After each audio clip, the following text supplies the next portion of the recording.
Shalom Pak Bambang, saya mau izin bertanya. Benarkah Yesus itu hanya seorang nabi? Mohon pencerahannya. Nabi itu menurut agama apa dulu? Pertanyaannya gitu. Kalau nabi menurut agama Islam misalnya ya, seorang yang menerima wahyu Tuhan tidak wajib menyampaikannya kepada umat. Kalau Rasul, seorang menerima wahyu dan wajib menyampaikannya kepada umat. Itu kan Islam. Di dalam Kristen, nabi itu berkaitan dengan kata pengkabar atau haroeh, pelihat.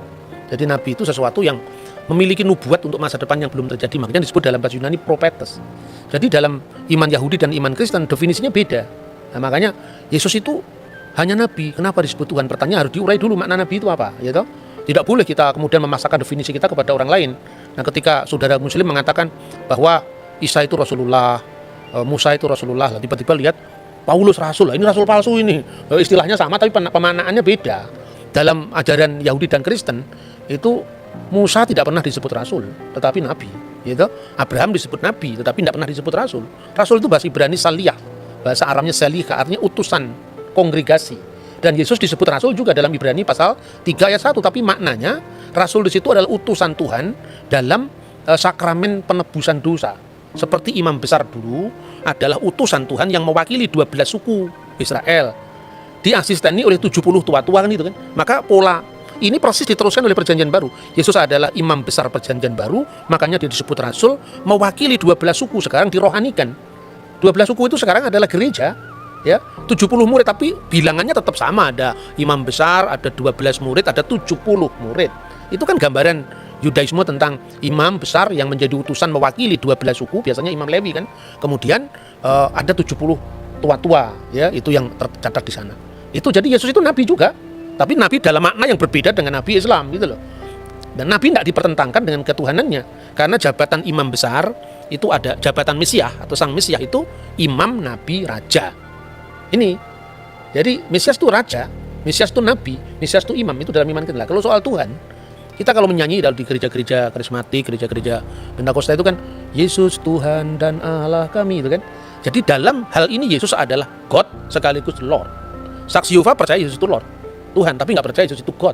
Karena apa? Dia masih rancu dalam memahami Yohanes pasal 1 ayat 1. Jadi Yesus disebut Allah itu bukan kemanusiaannya itu adalah Allah, tidak, tapi praeksistensi. Sebelum firman menjadi daging, firman itu sudah ada dan firman itu adalah Allah. Jadi dalam wujud ilahinya, dalam kodrat ilahinya firman itu adalah Allah. Kemanusiaannya tentu baru ada telah dilahirkan Bunda Maria kan. Nah, dalam tugas kemesiasannya itu, maka Yesus disebut Tuhan. Tuhan itu Lord. Dari mana teksnya? Kalau kita membaca misalnya di dalam Injil Markus ya, pasal 12 ayat 29 dan seterusnya, itu jelas ketika Yesus ditanya hukum apa yang paling utama dari segala hukum yang ada. Misvah Harishona. Itu yang pertama, Shema Yisrael Adonai Elohenu Adonai Echad. Shema Yisrael Adonai Elohenu Adonai Echad. Dengarkanlah wahai Israel, Tuhan Allah kita, Tuhan itu esa. Itu yang menunjuk kepada Godhead, keilahian, divine of Jesus Christ. Tapi kalau kita membaca ayat-ayat selanjutnya misalnya di dalam pasal 12 mulai dari ayat 30 berapa ini? 37 38 ya. Pada suatu kali ketika Yesus mengajar di Bait Allah, ia berkata, bagaimana ahli-ahli Taurat dapat mengatakan bahwa Mesias adalah anak Daud? Daud sendiri oleh pimpinan Roh Kudus berkata, Tuhan telah berfirman kepada Tuanku, duduklah di sebelah kananku sampai musuh-musuhmu kutaruh di bawah kakimu. Daud sendiri menyebut dia tuannya. Bagaimana mungkin ia anaknya pula? Orang yang besar jumlahnya mendengarkan dia dengan penuh minat. Jadi Yesus itu anak Daud, betul, secara daging. Makanya Injil Matius diawali dari inilah silsilah Yesus Kristus, the book generation, ya, Sefer Toledot Yeshua HaMasiah. Buku generasi, buku silsilah Yesus Kristus ben David, anaknya Daud ben Abraham. Jadi secara daging dia anaknya Daud karena dia keturunan Daud. Itulah yang merujuk pada kemanusiaan Yesus Kristus. Makanya orang banyak itu kan kaget. Loh, katanya di Mazmur kan dikatakan dia adalah Tuan, Adoni, Tuanku. Bagaimana dia disebut tuannya Daud sekaligus anaknya Daud? Coba kita baca Mazmur ya Tehillim 110, kita baca di sana. Ayat 1 dulu, ayat 1 dulu. Mazmur Mesianik. Ya, Mazmur Mesianik, betul. Le David Mismor, Neum Adonai Ladoni, Sef Lemini Ad Asid Oyefeha, Hadom Relak Leha, menjadi tumpuan kakimu. Jadi kalau di sini diterjemahkan secara bebas begini, Mazmur Daud. Tuhan mendeklarasikan kepada Tuanku, duduk di sebelah kananku, sampai ku buat musuh-musuhmu menjadi tumpuan kakimu. Nah, itu yang menarik adalah permainan kata kalau di bahasa Indonesia Tuhan dengan huruf besar karena itu menerjemahkan YHWH. Sedangkan yang satu adalah ladoni, Tuan, benar-benar Tuan. Nah, Tuhan itu Tuan di atas segala Tuan. Gitu. Nah, yang menarik di sini yang ayat keempat kali ya, Pak. Ini tentang keimaman. Nisba Adonai, velo yinachem, ata kohen leolam, al dibati Malkisedek. Jadi Tuhan bersumpah dan dia tidak menyesal. Engkau adalah imam. Imam tapi menurut apa? Imam yang kekal menurut perkataan Melkisedek. Nah, itu keimamannya Yesus, bukan imam berarti dalam dia harus keturunan Lewi, bukan.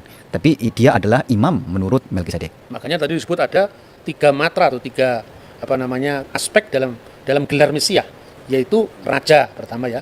Makanya disebutkan di situ firman Tuhan, Neum Hashem Ladoni, kepada Tuanku. Nah, dalam bahasa Indonesia tadi betul dikatakan Mas Edward bahwa kalau Anda membaca bukunya Muhammad Yamin, Kamus Melayu abad 18-19 itu Tuan segala Tuan, itu Tuhan. Jadi huruf H di sini menekankan ketuanan di atas ketuanan. Jadi penguasa segala penguasa. Dalam makna ini Yesus disebut Tuhan. Duduklah kamu di sebelah kananku. Apa konteksnya? Bukan berarti ada 2 kursi, terus Allah di sebelah kiri, Yesus di sebelah kanan. Bukan seperti itu. Itu artinya apa? Ruang Maha Kudus, tempat Sekinah ilahi, artinya kehadiran ilahi, itu sebelah kanannya adalah istana Daud. Jadi artinya bahwa Mesias itu akan menjadi raja kekal menurut dinasti Daud selama-lamanya. Maka duduklah kamu seflimini, duduklah kamu di sebelah yamin, sebelah kananku, selama-lamanya. Itu aspek kerajaan ya. Pada saat orang Majus membawa persembahan itu ada 3. Emas, kemenyan, mur. Emas itu kerajaan, menyimbolkan tentang raja. Kemenyan itu tadi yang ayat 4. Engkau adalah imam besar menurut aturan Melkisedek. Artinya Melkisedek itu kan tidak berbapak, tidak beribu, tidak bersisilah, bukan berarti dia tidak punya bapak sungguhan. Ini ungkapan dalam bahasa kitab suci dan sesuai dengan apa yang lazim saat itu. Kalau di sidang pengadilan, ibunya diketahui, tapi bapaknya sudah mati, tidak diketahui. Ibunya bernama Miriam, bapaknya tidak diketahui, tidak berbapak. Ya, apater, bukan artinya dia lahir dari batu, bukan seperti itu. Itu konteksnya ungkapan-ungkapan seperti ini kalau orang awam kan sulit ya. Makanya kalau tidak paham membaca Alkitab dalam bahasa bahasa terjemahan letterlock seperti yang misalnya terjemahan baru, silakan membaca Alkitab bahasa Indonesia masa kini, yaitu namanya terjemahan dynamic equivalent translation. Jadi diterjemahkan sesuai dengan maknanya, bukan bentuk bahasanya. Itu menarik. Jadi yang pertama raja, yang kedua imam, lambangnya adalah kemenyan, dan mur itu lambang penderitaan. Sekaligus juga bahan wangi-wangian kan mur itu. Jadi maka ketika Yesus itu diminyaki dengan minyak wangi dan mur, itu melambangkan via dulurusannya. Maka imam, nabi, raja. Nabi ini merujuk pada figur hamba Tuhan yang menderita yang dinubuatkan di dalam Yesaya pasal 53, Mazmur pasal 20 ayat 17. Jadi artinya kita tidak boleh menilai agama orang itu dari sudut pandang kita, tidak akan pernah bisa ketemu. Ini kan musimnya debat sekarang ya. Kalau musim durian itu lebih enak. Habis makan durian, makan manggis. Kalau musim debat begini orang menang-menangan, tidak tahu metodenya bagaimana berbicara tentang agama lain ya. Kalau nanti nggak cocok terus merasa kalah, pembunuhan karakter, nyerang pribadi, itu bukan Indonesia itu. Indonesia tidak seperti itu. Jauh sebelum bangsa lain itu punya kesadaran tentang multikulturalisme, kita sudah punya Bhinneka Tunggal Ika. Jadi kira-kira seperti Oke Pak Bambang, penjelasan Anda sangat mencerahkan dan menguatkan iman kami. Terima kasih, Tuhan Yesus memberkati.